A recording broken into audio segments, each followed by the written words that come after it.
തൊഴിലാളികളുടെ അവകാശങ്ങൾ സംരക്ഷിക്കാനുള്ള കൂടുതൽ നീക്കവുമായി സൗദി മാനവ വിഭവശേഷി സാമൂഹിക വികസന മന്ത്രാലയവും മനുഷ്യാവകാശ കമ്മീഷനും രണ്ട് സ്ഥാപനങ്ങളും തമ്മിൽ തൊഴിലാളികളുടെ ഉന്നമനം ലക്ഷ്യമിട്ട് പരസ്പര ധാരണാപത്രത്തിൽ ഒപ്പുവെച്ചു.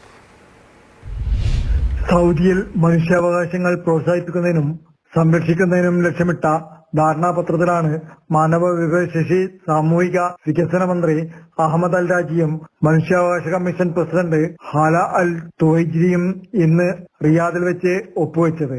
ന്യായവും സുരക്ഷിതവുമായ തൊഴിൽ അന്തരീക്ഷം സൃഷ്ടിക്കുന്നതിനും ദേശീയ നിയന്ത്രണങ്ങളും മാനദണ്ഡങ്ങളും പാലിക്കുന്ന സംഘടനാ രീതികൾ ശക്തിപ്പെടുത്തുന്നതിനും തൊഴിൽ വിപണിയിൽ ഉൾപ്പെട്ടിരിക്കുന്ന എല്ലാ കക്ഷികൾക്കും നീതിയും സുതാര്യതയും ഉറപ്പാക്കുന്നതിനും ധാരണാപത്രം ലക്ഷ്യമിടുന്നു. ദേശീയ ശ്രമങ്ങളെ ഏകീകരിക്കുന്നതിനും മാനുഷികവും സാമൂഹികവുമായ വിഷയത്തിൽ സഹകരണം വർദ്ധിപ്പിക്കുന്നതിനുമുള്ള തങ്ങളുടെ പ്രതിബദ്ധതയാണ് കരാർ ഒപ്പിടുന്നതിലൂടെ പ്രതിഫലിക്കുന്നതെന്ന് മന്ത്രിയും HRD മേധാവിയും ഊന്നി പറഞ്ഞു.